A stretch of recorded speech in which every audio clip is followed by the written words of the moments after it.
বিস্তারিত আলোচনা হয়েছে। তো আজকে জাস্ট আমরা যাবো যে পুশ ভিউ আর পুল ভিউ এর মধ্যে যে একটা ইন্টিগ্রেশনের একটা ছবি এঁকেছিলাম সেটা একটু বোঝানোর চেষ্টা করব। তার আগে একটু জিনিস জানতে হবে যে আমাদের সাপ্লাই চেনের বেসিক্যালি আমরা কয়টা প্রথমে স্টেজ ধরেছিলাম বলতো? 5টা স্টেজ না? জি স্যার। হ্যাঁ, 5টা স্টেজে র প্রথম মেটেরিয়াল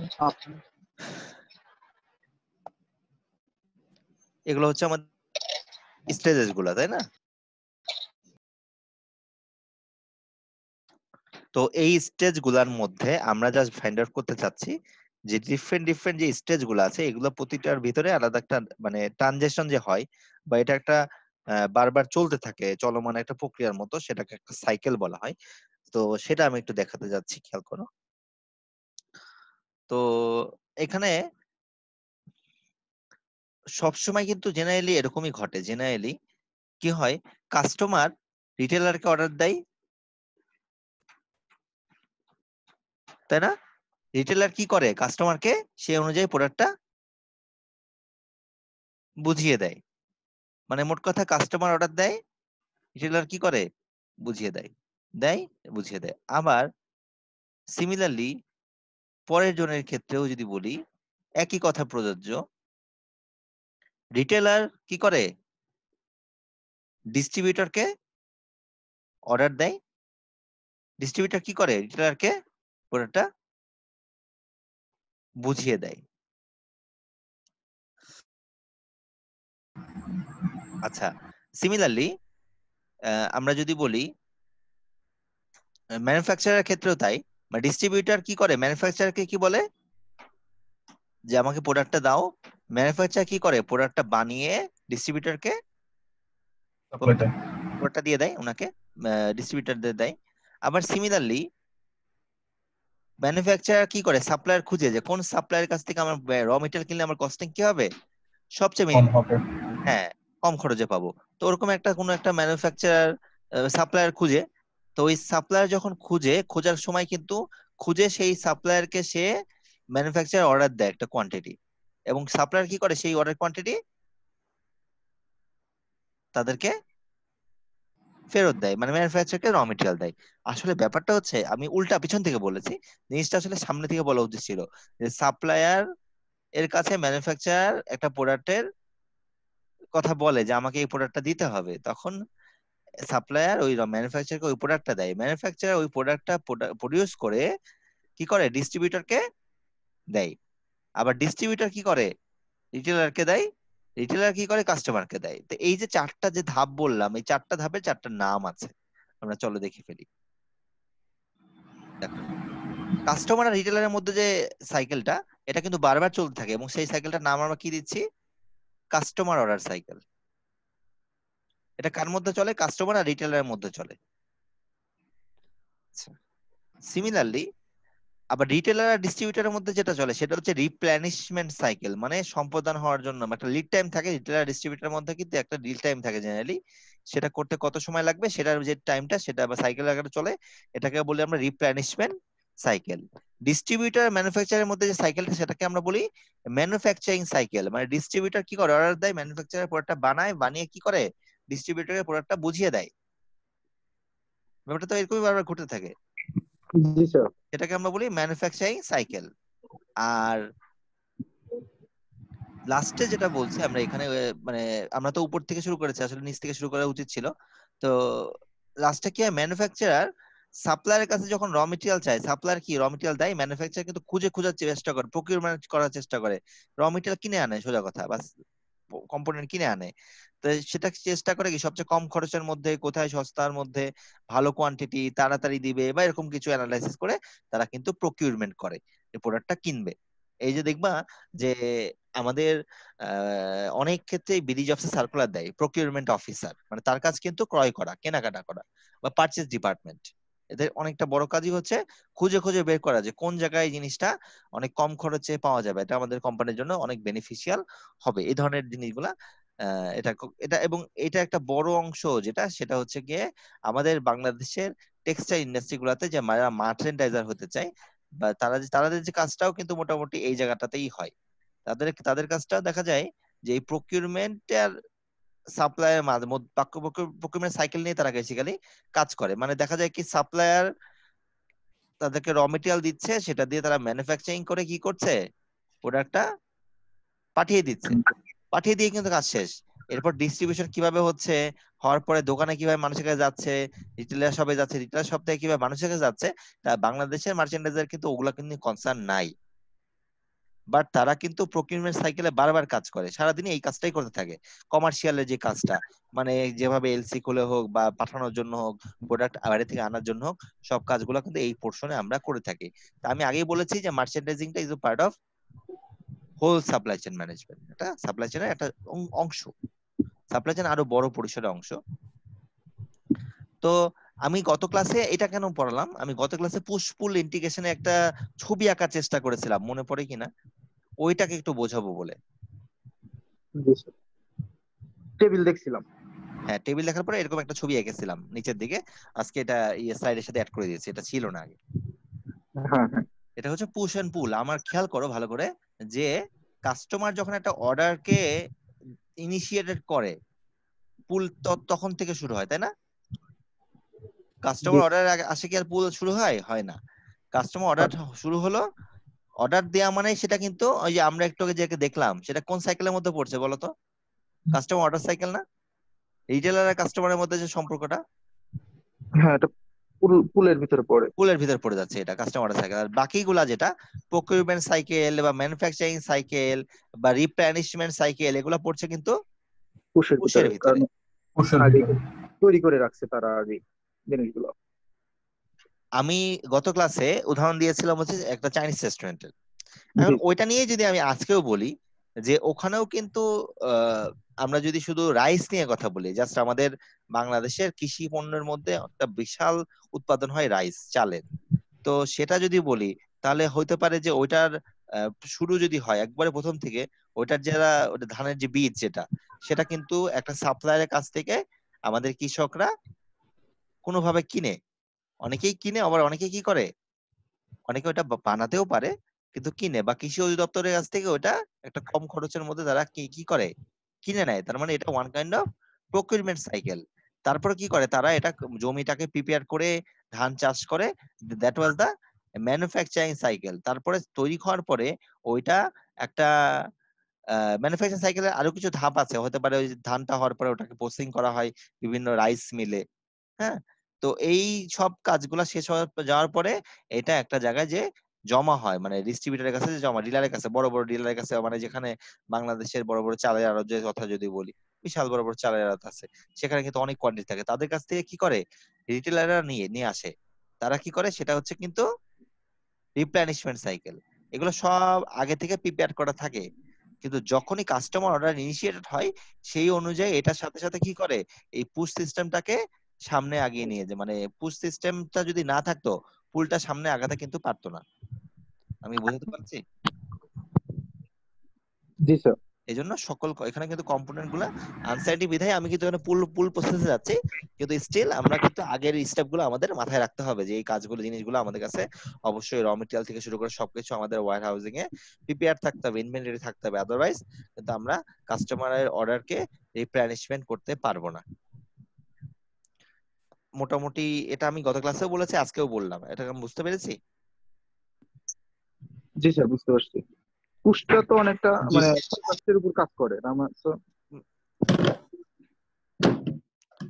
পুশটা আসলে কি হয়, মানে কাস্টমারের দিকে আমি প্রোডাক্টটাকে পুশ করছি, মানে একটা ডিমান্ড জেনারেশন করছি আমি, যে এই প্রোডাক্টটা আছে, জি কাস্টমার স্যার। দেখে হয়তো আকৃষ্ট হয়ে প্রোডাক্টটা কিনে ফেলে। প্রোডাক্টটা অলরেডি ফিজিক্যাল। হ্যাঁ, তুমি যখন একটা ফ্যাশন শপে যাও, সেখানে 10টা 20টা ড্রেস আছে, সবগুলাই কিন্তু অলরেডি তোমার দিকে পুশ করা হচ্ছে, ঠিক আছে? বাট রাইট নাও কাস্টমার কিছু ক্ষেত্রে পুল করছে। কি পুল করছে? ধরো বর্তমানে আমাদের একটা নিড, সেটা হচ্ছে খুব বড় একটা নিড হচ্ছে মাস্ক, ভালো একটা কোয়ালিটির মাস্ক। তো এটা কিন্তু একটা পুল করছে। স্যানিটাইজার। হ্যাঁ হ্যাঁ, এগুলা, এটা কিন্তু কাস্টমার এটা কিন্তু পুল করছে, বাধ্য করছে, ডিমান্ড জেনারেশন অলরেডি এমন জেনারেশন ডিমান্ড জেনারেশন করছে, যে এটা অন্যান্য সাইকেল গুলাতে ইম্প্যাক্ট ফেলছে, যাতে খুব তাড়াতাড়ি এখানে এখানে আউটপুটটা বাড়ে। কারণ বাজারের ডিমান্ড আগে ছিল যেখানে 1 ইউনিট, সেখানে এখন 100 ইউনিট। এই কারণে পুল সিস্টেমের মধ্যে একটা ইমব্যালেন্সনেস ক্রিয়েট হয়েছে। গত ক্লাস তো না, তার আগের ক্লাসে সোহেল একটা প্রশ্ন করেছিল আমাকে, আমার মনে পড়ে, এবং আমি বলেছিলাম এটা জবাব দিব, তো এটা এখন চলে আসবে কথায় কথায়। তো তখন কি হচ্ছে যে এই অংশতে একটা ডিমান্ডের একটা ইমব্যালেন্সনেস অনেক সময় ক্রিয়েট হতে পারে। এখন সেক্ষেত্রে অনেক সময় প্রাইজিং এর কিছু ব্যাপার আছে, যেহেতু আমরা অর্থনীতির ভাষায় চাহিদা বিধি আর যোগান বিধি বলে কিছু জানি। হ্যাঁ, যখন ডিমান্ড বেড়ে যায় তখন কি হয়, যোগান বেড়ে গেলে চাহিদা কি হয়, কমে যায় না, এরকম কিছু ব্যাপার কমে। আছে। হ্যাঁ, আবার যোগান যোগান বাড়লে চাহিদা কমে, চাহিদা কমলে যোগান বাড়ে। চাহিদা কমলে, না উল্টা বলেছে, আচ্ছা, যোগান বেড়ে গেলে চাহিদা কমে যায়। যোগান বাড়লে চাহিদা কমে। আচ্ছা, হ্যাঁ, তারপরে মোট কথা ডিমান্ড যখন বেড়ে যাবে, কেন ডিমান্ড বেড়ে যায়, যদি আমাদের কি সেই পরিমাণ অ্যাভেলেবেল ম্যাটেরিয়াল নাই। ঠিক আছে, তো এখন এরকম হচ্ছে। এখন ব্যাপারটা হচ্ছে আমাদের এই জায়গাটাতে কেন আসলে এরকম প্রাইজিং এর ব্যাপারটা ইয়ে করলো, এটা তো একটা ফ্যাক্টরস আছে যেটা অর্থনীতির ভাষায় বললাম। আর আরেকটা ব্যাপার হচ্ছে আমাদের, আমরা বাঙালি তো, আমাদের স্পেশাল কিছু কালচার আছে, সংস্কৃতির একটা অংশ।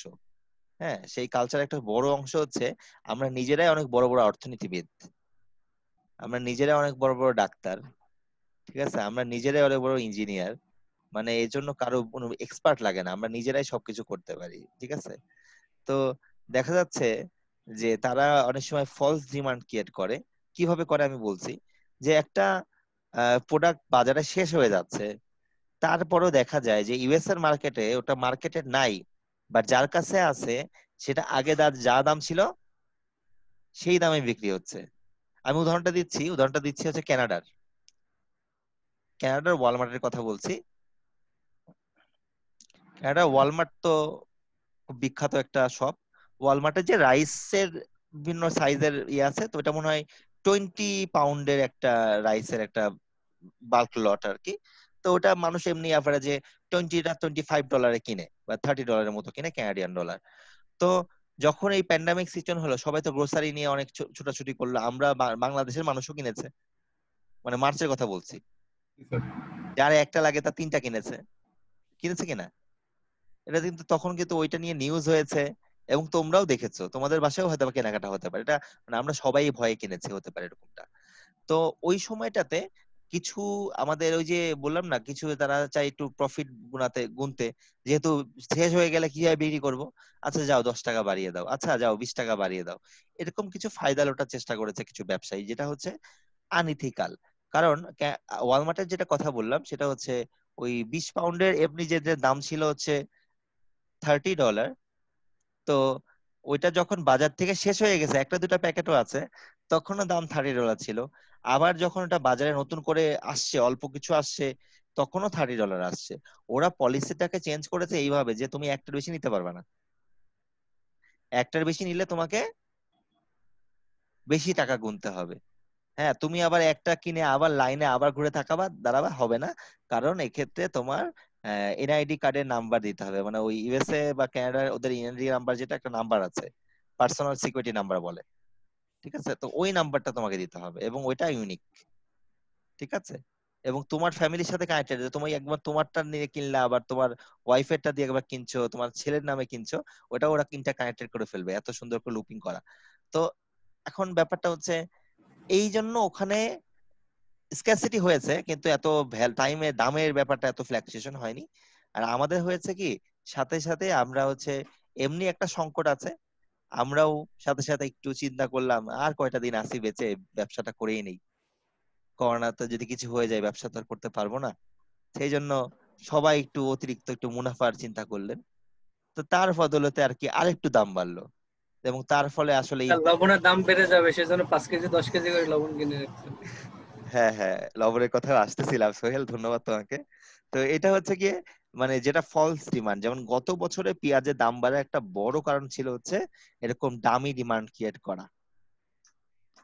ঠিক আছে, একটা দাম ছিল হচ্ছে সেটা নিয়ে কিন্তু তোমরা নিউজ দেখবা, ওই পরে কিন্তু যারা আমদানি করেছে তাদেরকে সরকার দেখেছিল সেটা এই বলে যে তোমরা আমদানি করছো 50 টাকা দরে, কিন্তু বাজারে ওই পেঁয়াজটা 120 টাকা কেন বা 180 টাকা কেন, মনে আছে কিনা? বা এই বছর আমাদের এই মার্চ মাসের দিকে এখন ঠান্ডার সমস্যা বা এইসবের বা করোনা ইস্যুর কারণে আদা কিন্তু অনেকে বেশি এখন অনেকে চায়ের সাথে খাচ্ছে যাতে গলাটা ফ্রেশ থাকে বা না হয়। আদার দাম বেড়েছিল রোজার মাসে, মনে করে দেখো, এগুলো সবই কিন্তু সাপ্লাই চেনের সাথে যুক্ত। আমি বলছি দেখো কেন বাড়লো, কারণ ওই ওই যে একজন শাহরিয়ার ইউটিউবে চ্যানেল থেকে এই ভিডিওটা দেখে আমি বলছি, উনি বলছিলেন যে আদার হচ্ছে এলসি প্রাইস হচ্ছে 97 টাকা, কিন্তু যারা এলসি 97 টাকায় কিনছে, এলসি তো তোমরা বুঝো মনে হয়, এলসি বুঝো? এলসি মানে হচ্ছে একটা বিজনেসের প্রসিডিউর, কমার্শিয়াল, যেটা হচ্ছে গিয়ে বাইরে থেকে দেশে আনার জন্য একটা মাধ্যম, মোট করা একটা অ্যাকাউন্ট মাধ্যম। খোলা লাগে। হ্যাঁ, একটা অ্যাকাউন্ট খোলা লাগে, মানে কি দুইটা একটা থার্ড পার্টি একটা মাধ্যমের মাধ্যমে আমার টাকা ট্রানজেকশনটা হয় এবং প্রোডাক্টটা ডিলিং হয়। তো এটা ডিটেলসে যাচ্ছি না। উনি বললেন 97 টাকা হচ্ছে সরকারি সব ট্যাক্স মিলিয়ে। এখন হতে পারে 10% 20%ও যদি প্রফিট করে, তাহলে 120 টাকার বেশি তো হওয়ার কোনো চান্স নাই। মানে 20 টাকা প্রফিটও কোন অ্যাবসার্ড একটা, মানে সাপ্লায়ার লেভেলে। ঠিক আছে? তো সেক্ষেত্রে আদার দাম ছিল প্রায় এভারেজে 300 টাকা। তো এখন ব্যাপারটা হচ্ছে এই বিষয় জিনিসগুলাতে হচ্ছে আমাদের ইথিক্যাল সমস্যা আছে। ইথিক্যাল সমস্যা যখন মানুষের থাকে, তখন উদ্দেশ্য একটাই সমাধান হতে পারে, সেটা কি জানো? ল অ্যান্ড এনফোর্সমেন্ট তোমার উপর তখন ইমপ্লিমেন্ট করতে হবে। ওই জন্য ম্যাজিস্ট্রেটটা যে যখন জরিমানা শুরু করলো, তখন কিছুটা কন্ট্রোলে আসছিল, আবার এখনো টুকটাক কন্ট্রোলে রাখার চেষ্টা করতেছে। এখন আমি বলবো না দ্যাট ইজ অ্যাপ্রোপ্রিয়েট, বা বলবো না যেটা খারাপ হচ্ছে, বাট তারা তো চেষ্টা করছে, বা কিছু কিন্তু সুফল সাধারণ মানুষ ভোগ করছে। এইটার সবচেয়ে বড় সমস্যা হচ্ছে আমাদের যারা এইসব জায়গাগুলাতে ফ্রন্ট লাইনে আছে, তাদের ইথিক্যাল ইস্যুগুলা। ঠিক আছে? তাদের ইথিক্যাল ইস্যুটা এখানে আসলে খুবই একটা বিষয়। কারণ এটা আমাদের মুসলমানের ব্যবসার ব্যাপারে যদি বলি, বা সুন্নতের ব্যবসার কথা যদি বলি, সেক্ষেত্রে ব্যবসা তো আসলে হুজুর পাক সাল্লাল্লাহু আলাইহি ওয়াসাল্লামের মতো ভালো কেউ বুঝবেন না অবশ্যই, সবকিছুর মধ্যে উনি হচ্ছে পারফেক্ট। তো আমাদের ব্যবসা কিভাবে করতে হবে সেটাও বলা হয়েছে, কিন্তু এখন ব্যাপার হচ্ছে কি, আমি দুটা জায়গার উদাহরণ দিলাম, একটা হচ্ছে কানাডা আর একটা হচ্ছে বাংলাদেশ। তো কানাডার ওদের যে কালচারটা বা বিজনেসের যে কালচার গুলা, এই কালচার গুলা হচ্ছে আমাদের ইসলামের সাথে মিলে যায়, যে এই যে দাম না বাড়ার ব্যাপারগুলা। ঠিক আছে? আর আমাদের দেশের কালচারটা উল্টে গেছে আর কি। ঠিক আছে? এটা ইথিক্যাল ব্যাপার। কারণ অনেকেই এটা চিন্তা করতেছে যে এটা সুযোগ, একটু আর্ন করি, এবং এর সাথে আরো কিছু ভোগ্যপূর্ণ দাম বেড়েছিল ওই সময়টাতে। কিন্তু দেখো এখন কিন্তু স্টেবল। ঠিক আছে? কারণ ওই যে আমি আগেই বলে রাখছি, এটা হচ্ছে আমাদের শুধু বাংলাদেশের না, আমাদের এই সাবকন্টিনেন্টে মানুষের ইথিক্স এর সমস্যা। ঠিক আছে? এটা কিন্তু মানে স্যার বলতে পারো, এভাবে বলো না স্যার আপনি আমাদেরকে দোষারোপ করছেন, এটা কিন্তু ট্রু। সব জায়গায় এটা কিন্তু একবার ট্রু। ঠিক আছে? এই যে, তাই না?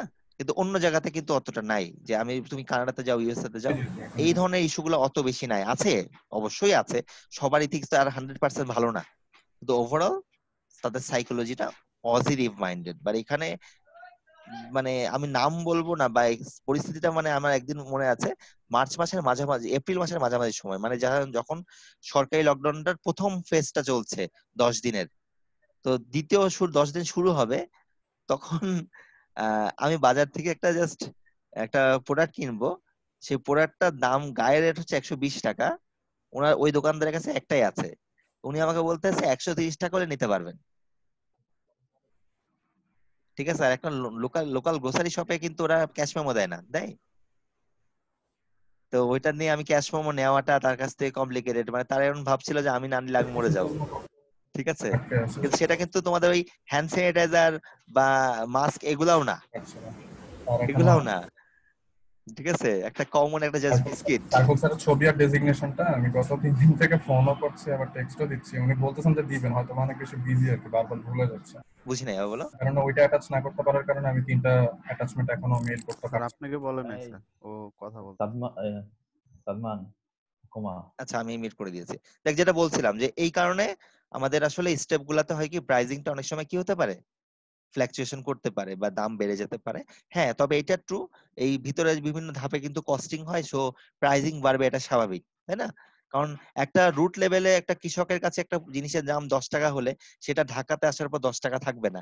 এটা ডেফিনেটলি প্রতিটা স্টেপে ভ্যালুয়েশন হয়েছে, কৃষকের জিনিসটাকে কেউ প্রসেসিং করেছে, সেটা ওয়াশ আউট করেছে, তারপর বিভিন্ন ধাপে ধাপে কিন্তু তোমার কাছে একটা ফ্রেশ প্রোডাক্ট আসছে, তো সেটার দাম ঢাকায় আসে 20 টাকা হতেই পারে, কিন্তু সেটা যদি 200 টাকা হয় তখন সেটা কিন্তু অ্যাবসার্ড।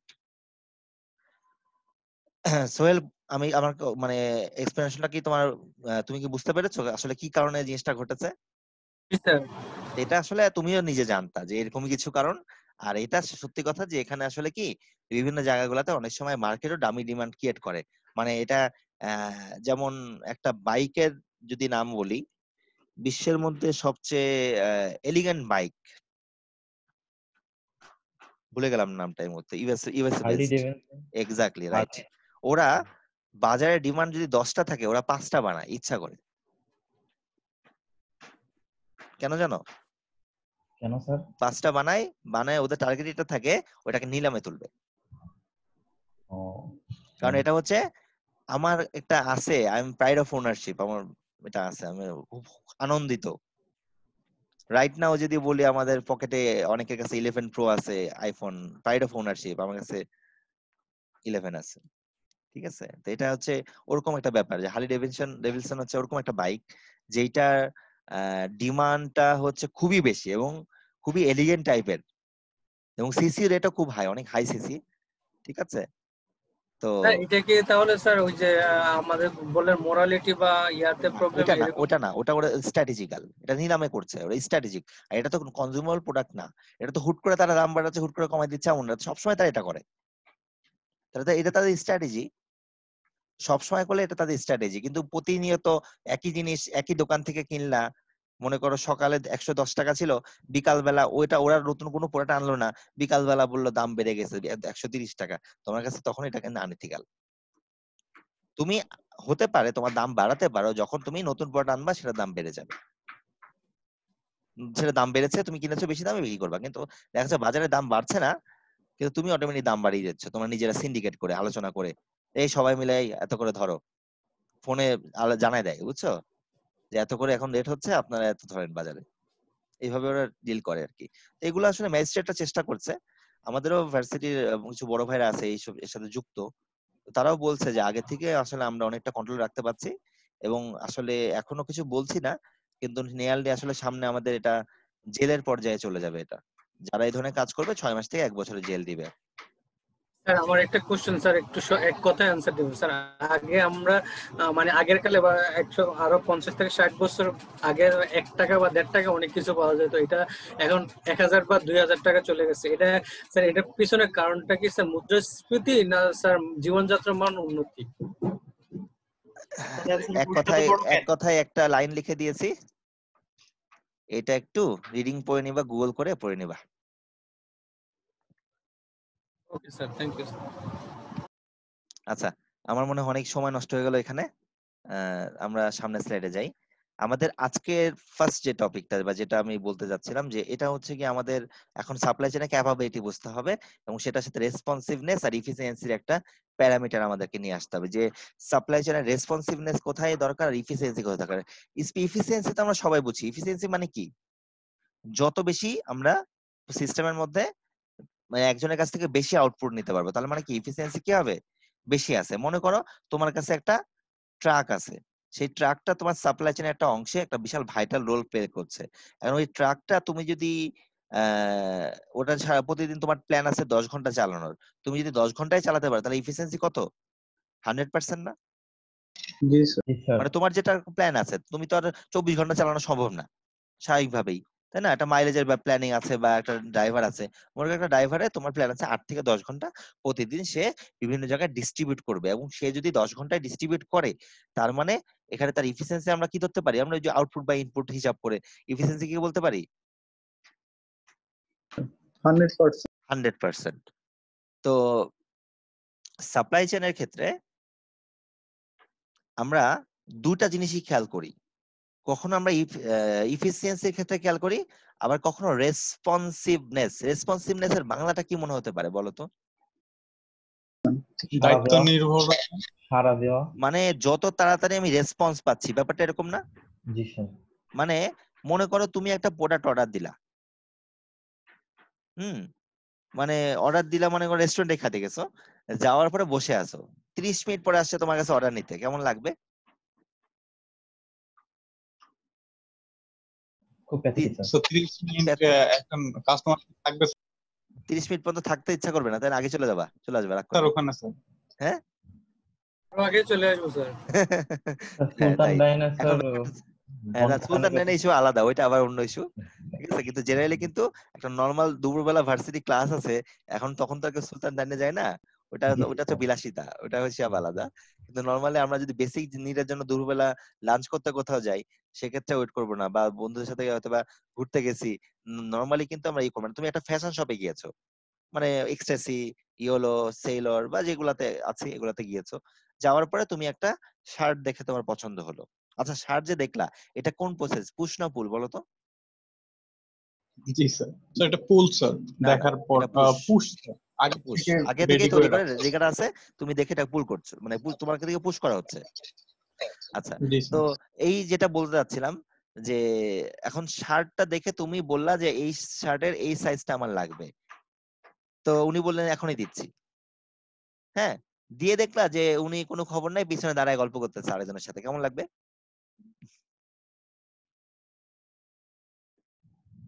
ডেফিনেটলি ভালো লাগবে না। ভালো লাগবে না স্যার। হ্যাঁ, তার মানে তার রেসপন্সিভনেস কি, ভালো না খারাপ? খারাপ স্যার। লো, রেসপন্সিভনেস লো। কিন্তু যদি এমন হয় সাথে সাথেই 1 মিনিটের মধ্যে তোমাকে জিনিসটা গুছিয়ে দিল, প্রিপেয়ার করে দিল, তাহলে কি বলবা তুমি? Responsiveness is very very high. High. G sir. এখন আমরা নতুন যে জিনিসটা শেখাবো এখানে হচ্ছে সাপ্লাই চেনের সাথে ইফিসিয়েন্সি, রেসপন্সিভনেস আর কস্টিং, এই তিনটা জিনিসের একটা মেলবন্ধন দেখানোর চেষ্টা করব। ফার্স্ট হচ্ছে ইফিসিয়েন্সি, সেকেন্ড হচ্ছে কস্টিং, আর থার্ড হচ্ছে রেসপন্সিভনেস। তার মানে রেসপন্সিভনেস মানে বুঝতে পারলাম যত তাড়াতাড়ি কাস্টমারের রেসপন্সকে আমি সাপোর্ট দিতে পারবো, মানে কাস্টমার যেরকম চাবে সেমন দিতে পারবো এটা। আর ইফিসিয়েন্সি মানে বুঝতেই পারলাম যে আমার যে সিস্টেম আছে, সিস্টেমটাকে আমি 100% ওকে, মানে অপারেশনসে রাখবো যত বেশি কাজে লাগানো যায়। আর কস্ট মানে তো বুঝতেই পারছি, টাকা কম হলে ভালো নাকি বেশি হলে ভালো, খরচ কম। যত খরচ কম কম হলে ভালো, কিন্তু সব ক্ষেত্রে খরচ কম করলেও ভালো না, আবার সব ক্ষেত্রে খরচ বেশি করলেও ভালো না। এই তিনটার মধ্যে একটা ব্যালেন্সিং করার চেষ্টা করবো আমরা এই জায়গায়, ঠিক আছে? জি স্যার। চলো দেখে ফেলি। সো একটা ছোট্ট এক্সাম্পল দিব, ফানি এক্সাম্পল, রেস্টুরেন্ট নিয়ে শুরু করেছিলাম, রেস্টুরেন্টেই থাকি। একটা চাইনিজ রেস্টুরেন্ট বা একটা কনভেনশনাল রেস্টুরেন্ট, রেস্টুরেন্ট একই কথা যদি বলি, তো মনে করো রেস্টুরেন্টে আমাদের 3টা কলাম আছে, এবং 3টা কলামে, প্রতিটা কলামে 5টা করে টেবিল আছে।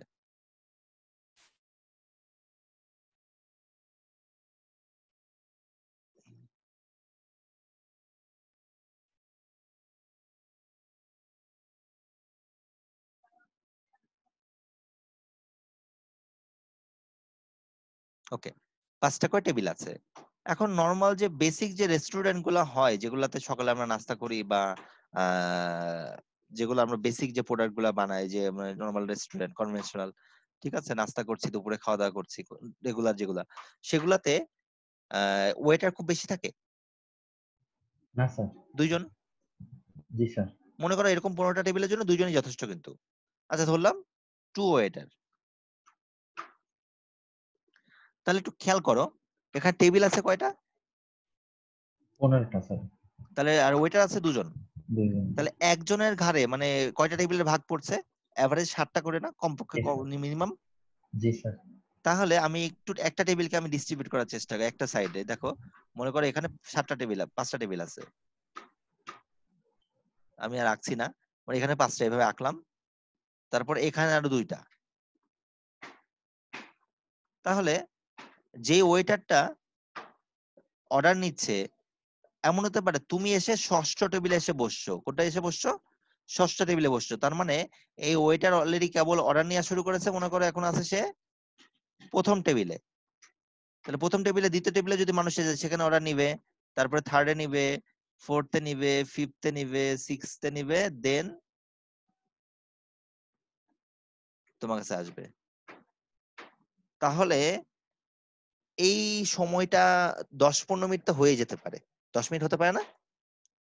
জি স্যার। 5 থেকে 7 মিনিট, 10 মিনিট তো হতেই পারে।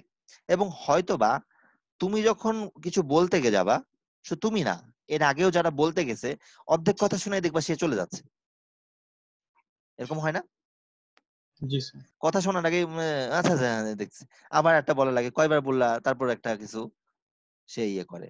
এখন তুমি খেয়াল করো, ওই লোকটা কি এই যে তোমার টেবিলে আসার আগ পর্যন্ত কোনো সময় কি বসেছিল, না স্যার। না স্যার। দাঁড়িয়েছিল?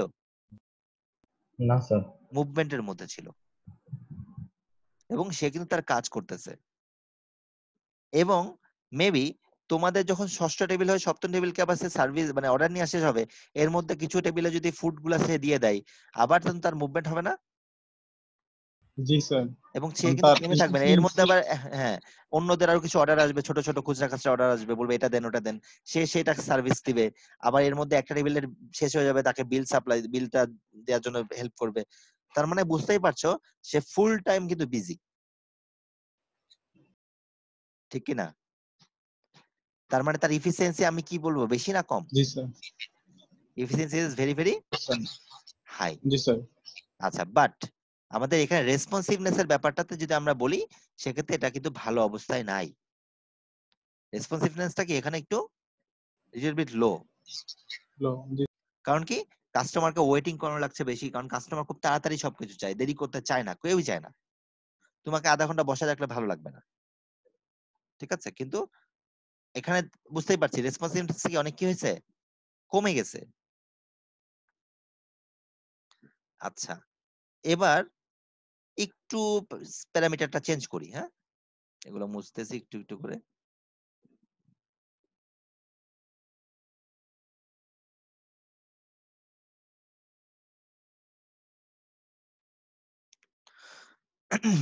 মনে করো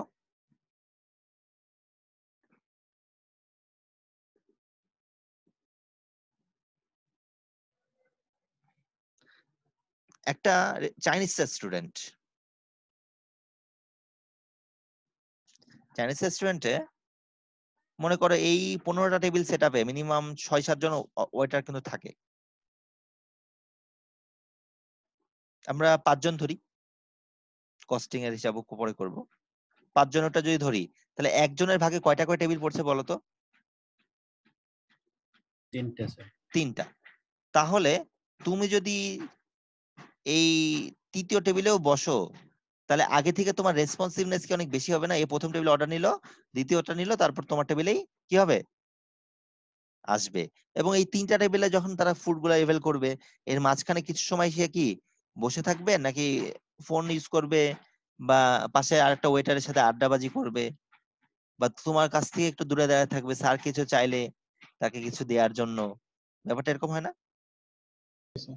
দেখবা চাইনিজ রেস্টুরেন্টে অনেকজন দাঁড়ায় আছে, ওয়েটার একসাথে সবগুলা। কেন? কখনো মনে হয় না যে এদের তো কোনো কাজই নাই, কেন কাজ করতেছে না? কিন্তু দেখবা যে অবশ্যই তারা কাজ করতেছে, কিন্তু তারা কিন্তু কি হচ্ছে, দাঁড়িয়ে আছে। কেন দাঁড়িয়ে আছে জানো? যাতে তুমি যদি কোনো একটা রিকোয়েস্ট করো, ইনস্ট্যান্ট যাতে তোমাকে কুইক রেসপন্স করতে পারে। কিন্তু যেই টাইমটা ওয়েট করছে, সেই টাইমটা কি তার কি কোনো কাজ হচ্ছে? যেহেতু কাজ হচ্ছে না, সেহেতু আমরা বলবো ইফিসিয়েন্সি কি তাহলে কমে গেল না অনেক? কারণ তাকে এই 3টা টেবিলের বাইরে কোনো সার্ভিস দিতে হচ্ছে না। 3টা টেবিলে কাজ করতে খুব বেশি সময় কিন্তু আগের জন থেকে এখানে ইফিসিয়েন্সি অনেক কি হবে, কমে যাবে। কিন্তু রেসপন্সিভনেস কি হচ্ছে, জি অনেক স্যার। বেড়ে যাচ্ছে। কিন্তু এবার আরেকটা টার্ম নিয়ে কথা বলছি, সেটা হচ্ছে কস্টিং। আচ্ছা, আমি ধরে নিলাম দুইটা সিস্টেমে ওয়েটারের কস্টিং বেতন একই, মনে করো 10,000 টাকা, তাহলে দুইটা ওয়েটারের বেতন কত হবে, 20,000 টাকা। জি স্যার। আর এখানে 5টা ওয়েটারের বেতন তাহলে কত হবে, 50 50,000 টাকা। তার মানে আমি বুঝতেই পারলাম রেসপন্সিভনেস বাড়াতে গেলে আমাদের কি করতে হবে, কস্ট কি হবে, বেড়ে যাবে না? বাড়াইতে হবে। মানে বাড়াতে কস্ট হবে। বেড়ে যাবে।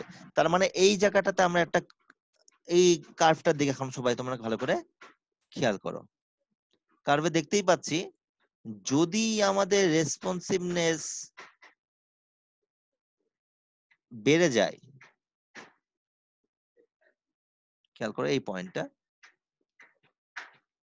এই পয়েন্টটাতে কি আমরা দেখছি রেসপন্সিভনেস অনেক বেশি না, এবং কস্টও কি অনেক বেশি। এবং যদি লাস্ট স্পেকট্রামে চলে যাই, তাহলে এই পয়েন্টে কি রেসপন্সিভনেসও সবচেয়ে বেশি হাই, এবং কস্টও সবচেয়ে বেশি কি হাই। তার মানে বুঝতে পারলাম যখনই আমার রেসপন্সিভনেস বাড়বে কস্ট কি হবে? বেড়ে যাবে। বেড়ে যাবে। আর যদি আমি কস্ট কমাতে যাই তাহলে কি হবে? রেসপন্সিভনেস কমবে, কমে যাবে। আবার কস্ট কমালে কি হবে? কস্ট কমানো মানে কিন্তু ইফিসিয়েন্সি বেড়ে যাওয়া।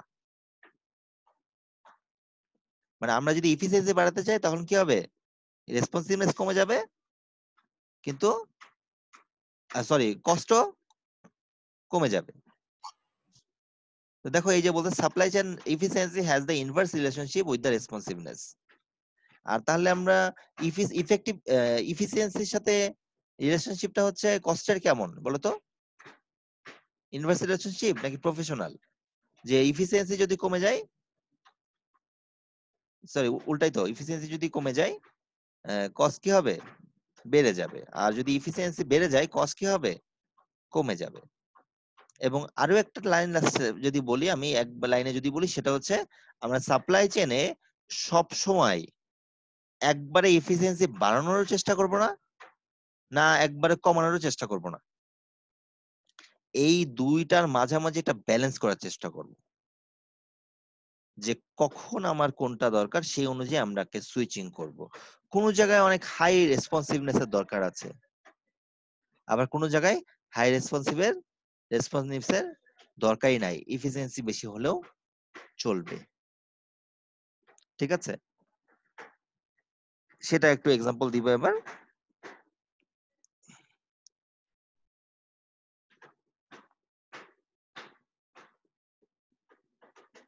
যেমন তুমি একটা গ্রোসারি শপে গিয়েছো, বাসার এলাকার একটা ছোট গ্রোসারি শপে। গ্রোসারি শপে কোনো ইয়ে নাই, মানে যে মালিক সেই দোকানে প্রোডাক্ট সার্ভ দেয় সবাইকে। এখন তুমি দাঁড়িয়ে আছো আর তোমার সাথে আরো দুজন দাঁড়িয়ে আছে, তারা আগে এসছে, তাদেরকে প্রোডাক্ট দেওয়ার পরে তো তোমাকে দিবে, তাই না?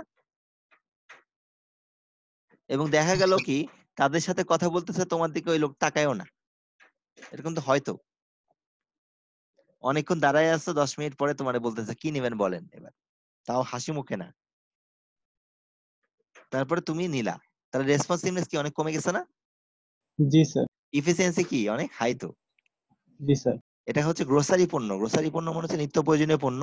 আর এটা হচ্ছে অনেকটা কি টাইপের প্রোডাক্ট বলতো? আমরা বলতে পারি এটা পুশ টাইপেরই প্রোডাক্ট হতে পারে, আমাদেরকে পুশ করা হচ্ছে বা ডিমান্ড আছে বা যেটাই হোক। আচ্ছা, এবং এটা ডিমান্ড আনসারিটি কি অনেক কম? ডিমান্ড আনসারিটি কি অনেক কম? স্বাভাবিকভাবেই কিন্তু কম, কারণ এই ধরনের পণ্য লবণ চাল এগুলার কিন্তু আমাদের লাগবেই, বেসিক নিডস। এটা ডিমান্ড আনসারিটি কিন্তু না, মানে খুবই কম বলা যেতে পারে। বাট তুমি এবার গিয়েছো একটা আইফোন কিনতে গিয়েছো, 11 প্রো কিনতে গিয়েছো, মনে করো বাংলাদেশে আইফোনের অথরাইজড ডিলার আছে। দেখবা কি যাওয়ার পরে গিয়েছো, দেখা যাচ্ছে যারা আছে তারা নিজেরা বসে বসে ফোন ইউজ করছে, নিজেরা গল্প করছে, তোমার দিকে তাকাচ্ছেও না। তুমি মনে মনে ভাববা, চিন্তা করতেছো, ভাবতেছো, তুমি বলতেছো আমি এতগুলা টাকা দিয়ে একটা ফোন কিনবো, এটা তো আমার সাথে কথাই বলতে চাচ্ছে না, জানতে তো চাবে যে কি কিনবো বা কি নিবো, তাই না? স্বাভাবিকভাবেই খারাপ লাগবে কিনা? অথবা যদি কাউকে ডাকো, যদি না আসে তখন কি তোমার কেমন লাগবে? খারাপ লাগাটা স্বাভাবিক। তো ওইরকম পরিস্থিতিতে যদি এমন হয়, ওই জায়গাটাতে আইফোনের ওই জায়গাটাতে যদি এমন হয় যে 10 জন বা 20 জনের ওখানে হয়তো বা এমন করে দেওয়া আছে যে তারা কাজ করতেছে, তারা ইফিসিয়েন্সি নিয়ে কাজ করতেছে আইফোন কোম্পানি, যে 5 জন 7 জন ওয়েট করার পরে তারপর তোমাকে দিবে, তাহলে তুমি কি অনেক সময় ডিসকমফোর্ট ফিল করবে না যে এতক্ষণ আমাকে ওয়েট করাচ্ছে? জি স্যার। কেন? কারণ তুমি চিন্তা করতেছো ওই এটা অনেক দামি একটা জিনিস রেসপন্স। কিনতে আসছি, আমার রেসপন্সিভনেস ভালো না হলে আমি সার্ভিস ভালো না, আমার কাছে এটাই মনে হবে তখন, তাই না? তো এরকম সিচুয়েশন গুলাতে যখনই আমার, আর আইফোনের যেটা এটা টেকনোলজি ডিভাইসেস, এটা কিন্তু আসলে আজকে যা টেকনোলজি আছে সেই টেকনোলজির দাম 10 বছর পরে চেঞ্জ হয়ে যাবে, অনেক কমে যাবে, তাই না? জি স্যার। 10 বছর পরে আমি যদি আমার নিজের বাসার কথা বলি, আমার বাসায় প্রথম কম্পিউটারটা হচ্ছে 2000 না সরি 1996-এ। তো ওই সময় 80,000 টাকা দাম ছিল, আর এখন মানে ওই সময় 80,000 টাকা, আর এখন হচ্ছে 30-40 হাজার টাকায় কম্পিউটার পাওয়া যায়, রাইট নাও পাওয়া যায় না? তো জি স্যার। তাও স্যার তার ভালো মানে বুঝতেই কনফিগারেশন। পারছি টেকনোলজি প্রোডাক্ট গুলোর ক্ষেত্রে দাম কিন্তু কমে যায়। তো আইফোনের ক্ষেত্রে তাই হতে পারে যে তুমি ওরা যদি এখন, যেহেতু এখানে আনসার্টি বেশি, কারণ সবকিছু নাও চলতে পারে, একজন কাস্টমার আসছে, তাকে এমন একটা সার্ভিস লেভেল দিতে হবে যাতে সে যেন কোম্পানির প্রতি প্লিজ থাকে এবং বেটার আরেকটা ফোনের জন্য সে আবার আসে। তাহলে যখন ডিমান্ড আনসার্টি অনেক হাই হবে, তখন আমরা কোন দিকে যাব? তখন আমরা রেসপন্সিভনেস এর দিকে যাব। আর যখন আমাদের ডিমান্ড আনসার্টি অনেক লো হবে, তখন আমরা কোন দিকে যাব? ইফিসিয়েন্সির দিকে যাব। মনে থাকবে?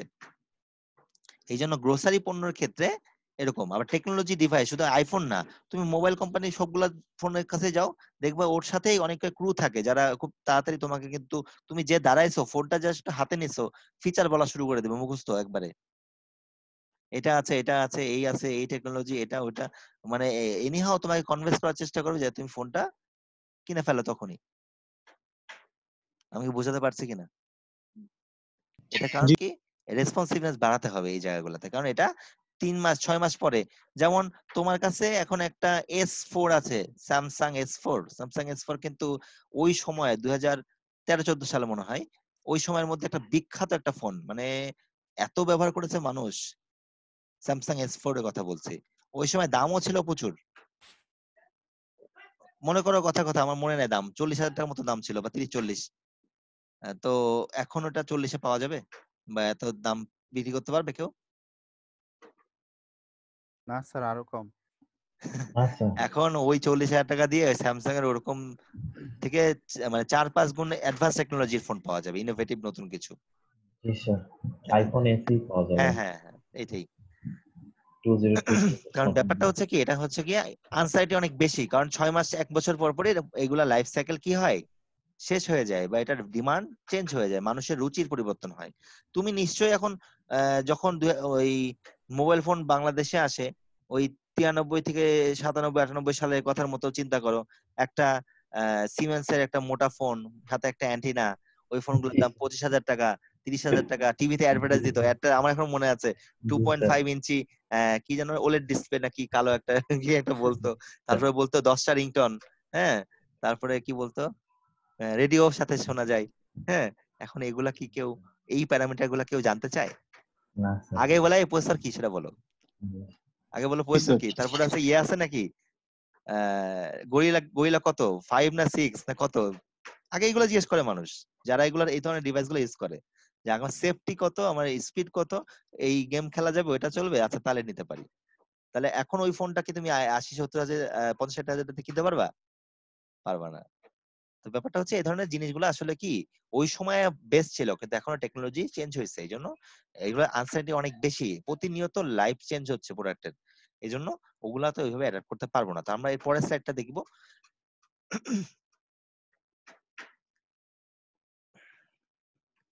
তো রেসপন্সিভনেস কিভাবে বাড়াতে পারি আমরা, সেটা হচ্ছে খুব সহজে, তোমরা যদি চিন্তা করো, রেসপন্সিভনেস বাড়ানোর জন্য প্রথমে হচ্ছে কি, লিড টাইম কি হতে হবে, কম হতে হবে। লিড টাইম মানে অর্ডার দেওয়া নেওয়ার মধ্যবর্তী সময় খুব তাড়াতাড়ি পেতে হবে, এবং respond two wide range of quantity demand. মানে আমাকে যদি কেউ এরকম বলে হুট করে, আমি একটা সাপ্লায়ার, আমাকে জেনারেলি কেউ 100 কোয়ান্টিটি চাই, আমাকে একজন যদি বলে 1000 কোয়ান্টিটি আমাকে দেন, সে যেন ইনস্ট্যান্ট সাপোর্ট দিতে পারে, সেইটা যেন তার ক্যাপাবিলিটি থাকে।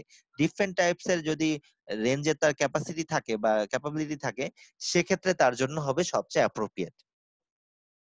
ঠিক আছে? তারপর বিল্ড হাইলি ইনোভেটিভ প্রোডাক্ট। ওই যে আইফোন বাজারে টিকে আছে কেন জানো? কারণ আইফোন আসলে ওয়ান নিয়ে তারা বসে নাই, বুঝতে পারছি। তারা প্রতিনিয়ত মানুষের রিকোয়ারমেন্ট কি, কন্টিনিউয়াসলি তারা হ্যাঁ, কন্টিনিউয়াস ইমপ্রুভমেন্ট, আমি পড়াবো সামনে, প্রসেস ইমপ্রুভমেন্ট ওটা আসলে। তো তারা প্রতিনিয়ত নতুন কোন টেকনোলজি দিচ্ছে যেটা অন্যরা কেউ কখনো দেয়নি, এবং ওই টেকনোলজির, ওরা ইনোভেটিভ টেকনোলজিটা দেওয়ার পরে অন্যরা এটা দেওয়ার চেষ্টা করছে। So they are the always sometimes টেকনোলজির ক্ষেত্রে লিডার। ফেসিয়াল রিকগনাইজেশন কিন্তু মানে 11 সিরিজটা যখন আসে, মনে হয় ওদের ফার্স্ট এটা একটা অ্যাপ্রোচ ছিল, বাকিদের হয়তো তখনো অতটা করেনি, কিন্তু এখন মোটামুটি অনেকগুলো ফোনই কিন্তু এই টেকনোলজিটা দিচ্ছে, তাই না, এবং অনেক কম খরচে, বাট এবং দে আর স্যার, দ্য লিডার। স্যার ওরা তো এশিয়ার বাজার ধরতে নতুন একটা ফোন বের করছে স্যার, এখন পর্যন্ত। আচ্ছা, জি স্যার, ঠিক আছে, তারপরে আইফোন আমি জাস্ট আইফোন ধরছে, হ্যাঁ হতে পারে আসলে প্রোডাক্টের ম্যাটেরিয়াল চেঞ্জ করে কস্টিং এর ভেরিয়েশন করা যায়, ওগুলা তো ডিপসে আসলে আমার সিলেবাসের মধ্যে নাই, যেতে পারবো না, কিন্তু আসলে ওইটা কিন্তু টেকনোলজি ম্যানেজমেন্ট একটা বড় অংশ, ঠিক আছে। তো এটা আমাদের আইপিটা আমাদের ফোর্থ ইয়ারে পড়ানো হয়। তো এটা প্রোডাক্ট ডেভেলপমেন্টের একটা অংশ, যে প্রোডাক্টের কিভাবে আমি প্রোডাক্টকে ডেভেলপ করব, প্রাইসিংটা কিভাবে কন্ট্রোল করব। তো যাই হোক, বিল্ড ইনোভেটিভ প্রোডাক্ট, আমার প্রোডাক্টটা এমন ইনোভেটিভ হবে যেন কাস্টমার খুব তাড়াতাড়ি ওটার প্রতি অ্যাট্রাকটিভ হয়।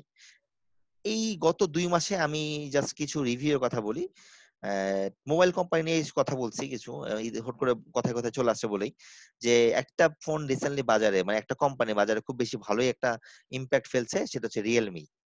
আমি আসলে নামটা দেখে প্রথমে ভেবেছিলাম এটা কি শাওমির কোনো একটা ভার্সন কিনা, পরে দেখলাম না, এটা আসলে রিয়েলমি আলাদা একটা ব্র্যান্ড, তাই না? তোমরা তো এগুলো ভালো জানো, আমি আসলে এগুলো অত অ্যানালাইসিস করি জি না। স্যার। হ্যাঁ, ওপ্পোর স্যার সাব ব্র্যান্ড স্যার। ওপ্পোর সাবব্র্যান্ড, অপর সিস্টেম। ওপ্পোর সাবব্র্যান্ড। যাই হোক, কিন্তু আমি যেটা দেখলাম এদের ফোনগুলা ফিচার গুলো আমার কাছে বর্তমানের সাপেক্ষে খুবই ভালো লাগলো, এবং জি স্যার। প্রাইসিংও অনেক কম। মানে যারা ছাত্র, আমরা ছাত্রদের কিন্তু একটু কম টাকার মধ্যে ভালো কিছু পেলে তারা বেশি হ্যাপি হয়, তরুণ প্রজন্মের ক্ষেত্রে যারা খুব ইয়াং, তো তারা চায় কি আমি নতুন নতুন জিনিস ইউজ করবো কিন্তু অল্প সময় ইউজ করবো, এই জন্য বেশি টাকা দিয়ে একটা জিনিস না কিনে কম দামি একটা জিনিস 3-4 মাস 6 মাস 1 বছর ইউজ করে সে আবার চেঞ্জ করে ফেলে, এটা কিন্তু কালচার হয় জেনারেলি। তো এরা কিন্তু নতুন ইনোভেটিভ কিছু এমন কিছু জিনিস নিয়ে আসছে এত কম খরচে, এত দেখা যাচ্ছে 15-16 হাজার টাকা দিয়ে একটা হাই কনফিগারেশন গেমিং ফোন তুমি পেয়ে যাচ্ছ, তো ডেফিনেটলি ভালো লাগার কথা, তাই না? এটা কিন্তু রেসপন্সিভনেস বাড়িয়ে দিবে, অবশ্যই সবাই রিয়েলমির দিকে একটু ঝোঁকার চেষ্টা করবে। এবং mid high service level, service level নিয়ে যদি কথা বলি, বেস্ট সার্ভিস লেভেল যদি তুমি না দিতে পারো, তুমি কখনোই অ্যাপ্রোপ্রিয়েট একটা প্লেসে যেতে পারবে না, তোমাকে সার্ভিস লেভেল দিতে হবে। তোমার প্রোডাক্টটা তোমার ভালো লাগেনি, ঠিক আছে, তো তুমি প্রোডাক্ট বিক্রি করলা বাজারে, কারণ ওই কাস্টমার ভালো লাগেনি, কাস্টমারের ফিডব্যাকটা তোমাকে অ্যাপ্রিসিয়েট করতে হবে। তোমার ফোনটা বা ডিভাইসটা নষ্ট হয়ে গেছে, সাথে সাথে তোমার চেষ্টা করতে হবে ডিভাইসটা ঠিক করার জন্য। এখন মনে করো ফোন কিনে ফেললা, ফোন কেনার পরের দিন বললো যে কাস্টমার কেয়ারে তুমি গেলা, বললে না আপনি কিনছেন আপনি আপনারটা বুঝেন, আমি যেসব জানি না, ওয়ারেন্টি আমরা কিছু বুঝি না। এখন দেখো, ওয়ারেন্টি বা কাস্টমারের সাথে পরবর্তী একটা সুন্দর রিলেশন রাখলেই কিন্তু কাস্টমার আবার তোমার কোম্পানির দিকে কি হবে, ঝুঁকবে, আদারওয়াইজ না। নিয়মিত তোমার ফিডব্যাক নিতে হবে, ঠিক আছে। যেমন ভালো ভালো কোম্পানি, যেমন আমি আইফোনের কথা যদি বলি, অ্যাপেল কোম্পানি, ওদের কিছু অপশন আছে, মানে এটা হচ্ছে গিয়ে রিফান্ড অপশন। তুমি যদি তোমার ওদের ডিভাইস কিনলা, ডিভাইসটা কিনে, সবগুলো ডিভাইসের ক্ষেত্রে আছে কিনা আমি জানি না, কিছু ডিভাইসের কথা বলছি, তোমার একটা ডিভাইস কিনলা, ওই ডিভাইসটা কেনার পরে তোমার হয়তো বা ইউজ করে ভালো লাগলো না, হতেই পারে না এরকম, তুমি কমফোর্টেবল ফিল করছো না, তুমি তো যদি ওদের সাথে একটা সার্টেন লাইফ সাইকেলের মধ্যে মনে করো 10 দিন বা 20 দিন বা কতদিন আছে, যদি বলো যে ভালো লাগেনি, ওদেরকে দিলে ওরা ওটা নিয়ে নিবে, নিয়ে একটু চেক করে 2-1 দিন সময় নেয়, তারপর তোমার টাকাটা রিফান্ড করে দেয়। বুঝতে পারছি? আইফোনের মতো একটা জায়ান্ট, তারা এই ধরনের ফিচার্স, মানে এই ধরনের একটা সার্ভিস দিচ্ছে।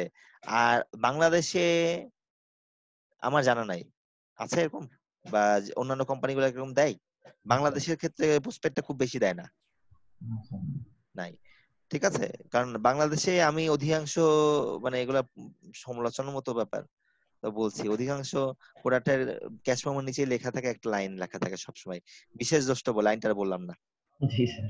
ঠিক আছে, ঠিক আছে। তো কিন্তু এই এই যে সার্ভিস লেভেলটা কিন্তু কাস্টমার কিন্তু আরো ঝুঁকবে ইয়ার প্রতি। আর আরেকটা জিনিস হচ্ছে, বিক্রিত মাল ফেরত নেওয়া হয়, এটা কিন্তু হুজুর পাক সাল্লাল্লাহু আলাইহি ওয়াসাল্লাম একটা সুন্নত। তোমরা যদি আমাদের ব্যবসায়ী যদি এইটাও সুন্নতটাও মানে, তাদের ব্যবসার মধ্যে বরকত হবে। যেমন আরেকটা কয়েকটা বড় বড় জায়ান্ট কোম্পানির কথা বলি, মার্ক স্পেন্সার, ওয়ালমার্ট, এরা সবগুলা কিন্তু বিশ্বের মধ্যে বিশাল বড় বড় জায়ান্ট সব। সুপার শপ তো ওয়ালমার্টের উপরে অত বড় খুব কমই আছে। এদের ক্ষেত্রে যেসব প্রোডাক্ট গুলা মানে মানে একটা হচ্ছে পচনশীল প্রোডাক্ট, সেগুলো তো আলাদা ইস্যু, কিন্তু বাকিগুলোর ক্ষেত্রে গার্মেন্টস টাইপ বা অন্যান্য প্রোডাক্টের ক্ষেত্রে তোমার পছন্দ না হলে পুরো একটা সার্টেন লাইফ সাইকেল পর্যন্ত ফেরত নিয়ে নেয় ইনস্ট্যান্ট। তো এই সার্ভিস লেভেলের কারণেই কিন্তু কাস্টমার কি হয়, তার আরো এই প্রোডাক্টগুলোর উপরে কি হয়, একটু বেশি ফোকাসড হয় কোম্পানির উপরে, এবং handle large variety of product. মানে ভ্যারাইটি। আমাদের সবারই সাইকোলজিক্যাল একটা জিনিস আছে কি, আমরা সবার খুব ভ্যারাইটি পছন্দ। কেউ কখনো এরকম পছন্দ করে না যে আমার একই কালার, একই ব্র্যান্ড, একই ডিজাইন, সবকিছু এক, এরকম 20টা ড্রেস থাকবে, 20টা শার্ট থাকবে, 20টা জিন্স থাকবে, বা একই টাইপের 20টা শু থাকবে। কেউ এরকম চায় না। বলে যে হ্যাঁ আমার শু থাকতে পারে, কিন্তু সেটা 20টা 20 রকম হলে ভালো। মেবি তোমার কালার রিকোয়ারমেন্ট থাকতে পারে যে আমার সবগুলো ব্ল্যাকই ভালো, কিন্তু ব্ল্যাকের 20টা 20 রকম হলেই সবাই বেশি পছন্দ করে সাইকোলজিক্যাল ভাবে, জি স্যার। তাই না? কেউই পছন্দ করে না যে আমার একই রকম দোষটা। আরো আমাদের মানুষের আরো একটা সাইকোলজিক্যাল জিনিস আছে, সেটা হচ্ছে মানুষ এটা পছন্দ করে যে আমি এই একটা এমন একটা জিনিস ইউজ করছি এটা বিশ্বের মধ্যে কারো কাছে নাই। This is the limited ji sir. Edition. যে আমি, এরকমও ঘটে, এরকম মানে আমাদের ছোটবেলায় এরকম ঘটতো অনেক, যে অনেকে এরকম হয় যে একটা শার্ট তুমি পরেছো, পরে বের হয়েছো, দেখছো যে আরেকজন ওই শার্টটা পরে ঈদের দিন বের হয়েছে, তখন বলতেছে এই শার্ট আমি পরবো না, এটা আরেকজনের আছে। এরকম হয় অনেক ছোটবেলায়, কিন্তু অনেকে এরকম করে। কিন্তু ব্যাপারটা হচ্ছে কি, আমরা আসলে এটাও মেনে নিতে পারি না অনেকে, যে আমার মতো এরকম একটা জিনিস আরেকজনের থাকা উচিত। তা আমাদের এরকম লার্জ ভ্যারাইটি সবারই পছন্দ, এরকম এই লার্জ ভ্যারাইটিকে ডিল করতে জানতে হবে সাপ্লাই চেনে।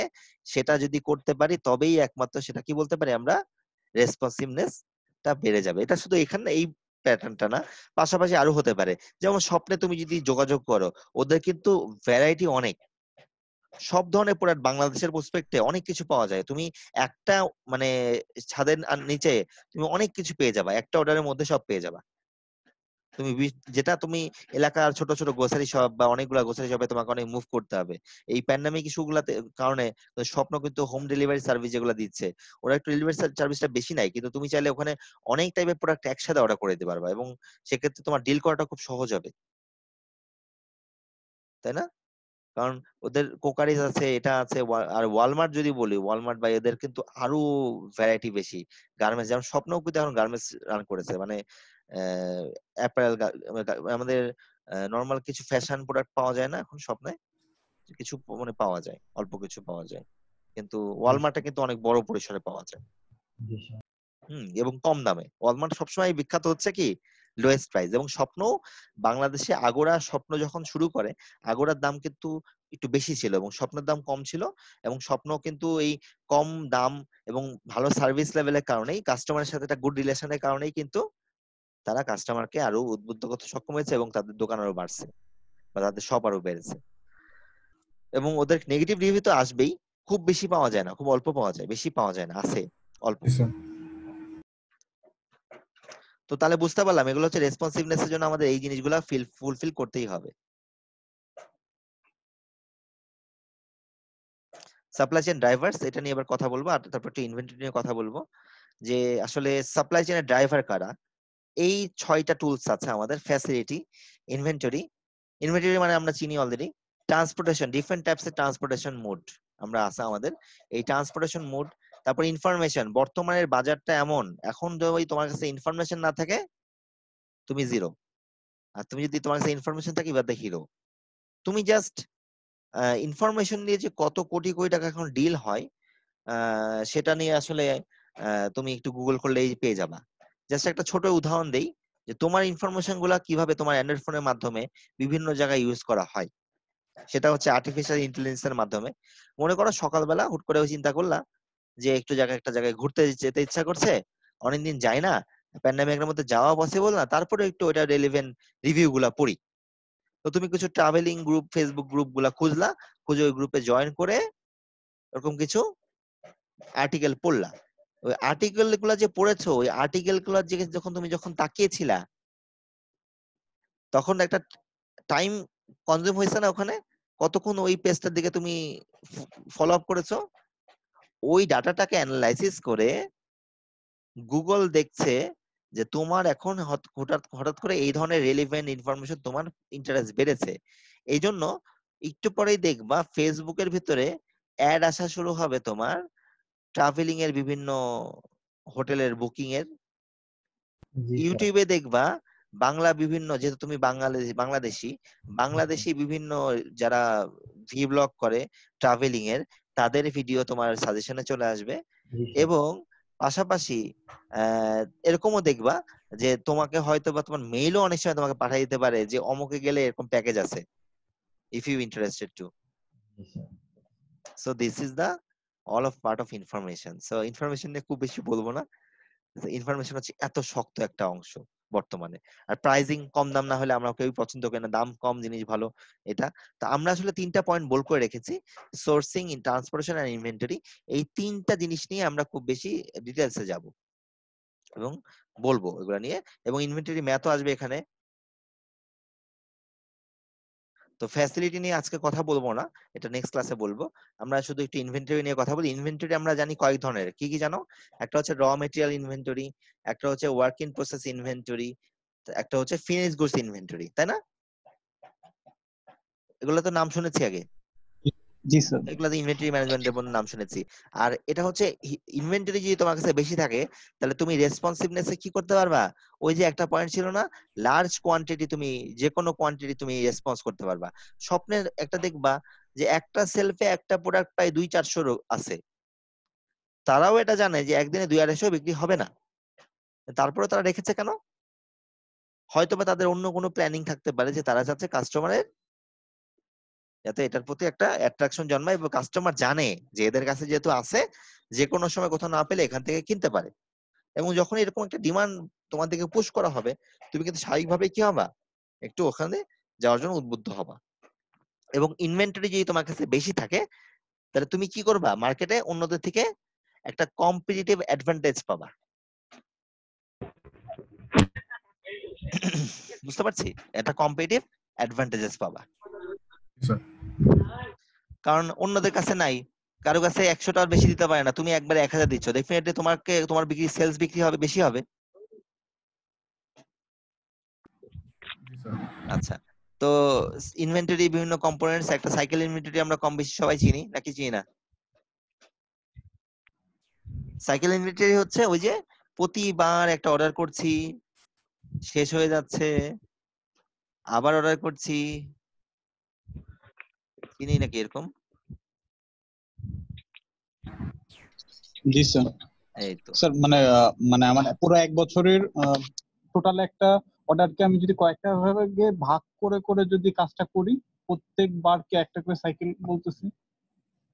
হ্যাঁ, ওরকমই সাইকেল ইনভেন্টরি বলছি, হ্যাঁ এরকমই আর কি।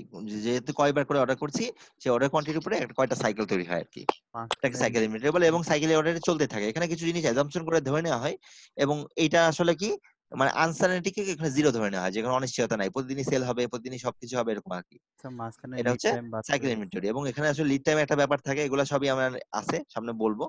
আচ্ছা, সেফটি ইনভেন্টরি। সেফটি ইনভেন্টরি কি, হুট করে যখন ডিমান্ড বেড়ে যায়, আমার এক্সপেকটেশন থেকে ডিমান্ড কি হয়েছে, বেশি হয়েছে, তখন কি করি আমরা, হুট করে একটু বেশি কিনে রেখে দিই না দোকানে বা বাজারেও। ওই যে গত মার্চ মাসে যে বাংলাদেশের মানুষ যখন মানে বাজার করা সদাই শুরু করলো, তার হয়তোবা ডিমান্ড দরকার, যার দরকার হচ্ছে এক মাসের বাজার, সে 4-5 মাসের বাজার করেছে।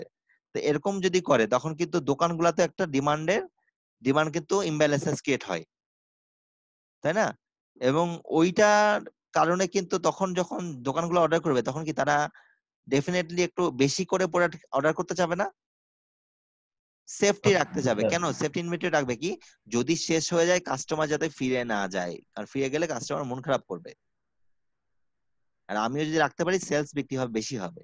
সেফটি ইনভেন্টরি, সেফটি ইনভেন্টরি আসলে অনেকভাবে হিসাব করা যায়, ম্যাথমেটিক্যাল মডেলিং আছে, তবে আমি জাস্ট এটা অনেক জায়গায় এরকম বলে, ইওকিউ আছে না, আমরা ইওকিউ চিনি তো, ইওকিউ, জি ইকোনমিক অর্ডার স্যার। জি কোয়ান্টিটি, স্যার। জি স্যার। ইওকিউ এর সমানে অনেকে রাখে সেফটি ইনভেন্টরি।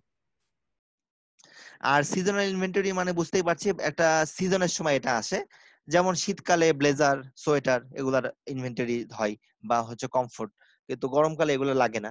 শীতকালে পেট্রোলিয়াম জেলি লাগে, গরমকালে লাগে না। আবার বর্ষাকালে ছাতা লাগে, আর শীতকালে কিন্তু অত ছাতা লাগে না। তো এরকম কিছু কিন্তু আমব্রেলা, এগুলা কিন্তু ডিমান্ড কিন্তু সিজনাল ভাবে তৈরি হয়, এবং সিজনাল অনুযায়ী আমরা কিন্তু এটা ইনভেন্টরি করি, সবসময় করি না। একটা জুস বার, যারা জুস বিক্রি করে, তারা মার্চ, এপ্রিল, মে বা এই মাসগুলাতে কিন্তু তারা এমনি বাজারে ফলও বেশি পাওয়া যায়, এবং তারা কিন্তু বেশি ইনভেন্টরি কিনে করে রাখে যাতে বিক্রি করতে পারে বেশি। কিন্তু উইন্টার সিজনে কি তাদের কি সেলস খুব বেশি হবে?